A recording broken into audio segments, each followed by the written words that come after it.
Okay sir, ನಿಮ್ಮ ಪ್ರಕಾರ ನೀವಲ್ದಲ್ಲೇ ಈ ವಾರ ಬೇರೆ ಯಾರು ಎಲಿಮಿನೇಟ್ ಆಗಬೇಕಿತ್ತು ಸರ್? ಅಭಿಷೇಕ್ ಅಶ್ವಿನಿ ಆಗ್ಬೇಕಾಯ್ತು ಮೇಡಮ್.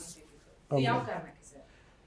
ಅಂದರೆ ನಾನಾದರೂ ಅಟ್ಲೀಸ್ಟ್ ಡ್ಯಾನ್ಸ್ ಹೇಳ್ತೀನಿ, ಹಾಡು ಹೇಳ್ತೀನಿ, ಎಲ್ಲರ ಜೊತೆಲಿ ಮಿಂಗಲ್ ಆಗ್ತೀನಿ, ಎಲ್ಲ ಇದು ಮಾಡ್ತೀನಿ. ಅವರು ಯಾವುದೂ ಇಲ್ಲ ಮೇಡಮ್. ಒಂದು ಹುಡುಗಿ ಜೊತೆಗಿದ್ದಾರೆ ಅನ್ನೋದು ಒಂದು ಕಾರಣಕ್ಕೆ ಹೋದಷ್ಟಕ್ಕರೇ ಅವರಲ್ಲಿ ಸೇವ್ ಆಗಿದ್ದಾರೆ. ಯಾಕಂದರೆ ಅವರ ಒಂದೇ ಕ್ಷೇತ್ರದಲ್ಲಿಂದ ಬಂದಿದ್ದಾರೆ. ನಾನೊಬ್ಬ ಬಡ ಕುಟುಂಬದಿಂದ ಅಂದರೆ ಕ್ರೀಡಾ ಕ್ಷೇತ್ರದಿಂದ ಬಂದಿರೋದ್ರಿಂದ ನಾನು ಬೇಗನೆ ಅವರಿಗೆ ಕನೆಕ್ಟ್ ಆಗಿಲ್ಲ ಅಂತ ನಾನು ಹೇಳೋಕ್ಕೆ ಇಷ್ಟಪಡ್ತೀನಿ. ಅದಾದಮೇಲೆ ಅವ್ರು ನನಗೆಲ್ಲ ತುಂಬ ಬೆಸ್ಟ್ ಫ್ರೆಂಡ್ಸ್ ಆದರು. ಎಷ್ಟೇ ಫ್ರೆಂಡ್ಸ್ ಆಗಿದ್ರು ಕೂಡ ಅವ್ರು ನಮ್ಮನ್ನು ಅಲ್ಲಿ ಟಾರ್ಗೆಟ್ ಮಾಡಿದ್ರು. ಎಲ್ಲ ತುಂಬ ಒಳ್ಳೆಯವ್ರು, ಚೆನ್ನಾಗಿ ಆಟ ಆಡ್ತಿದ್ದಾರೆ.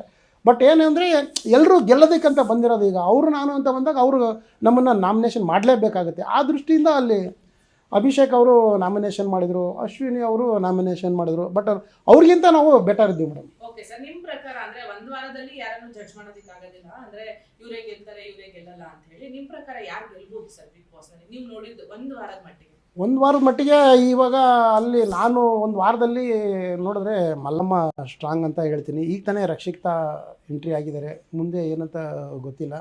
ಬಟ್ ಸೀನಿಯರ್ ಸಿಟಿಸನ್ ಅಂತ ಹೇಳ್ಬಿಟ್ಟು ಅವರು ತುಂಬ ನಮ್ಮ ಉತ್ತರ ಕರ್ನಾಟಕ ಶೈಲಿಯಿಂದ ಬಂದಿರೋದ್ರಿಂದ ಮಲ್ಲಮ್ಮ ಅವರು ಆ ಏಜಲ್ಲಿ ಅವ್ರ ಉತ್ಸಾಹ, ಅವರು ಆಟ ಆಡ್ತಕ್ಕಂಥ ರೀತಿ ಅದು ನನಗೆ ಭಾಳ ಇಷ್ಟ ಆಯಿತು. ಸೊ ಆ ಥರದ್ದು ಅವ್ರು ಗೆದ್ದರೆ ತುಂಬ ಖುಷಿ ಆಯ್ತು ಮೇಡಮ್.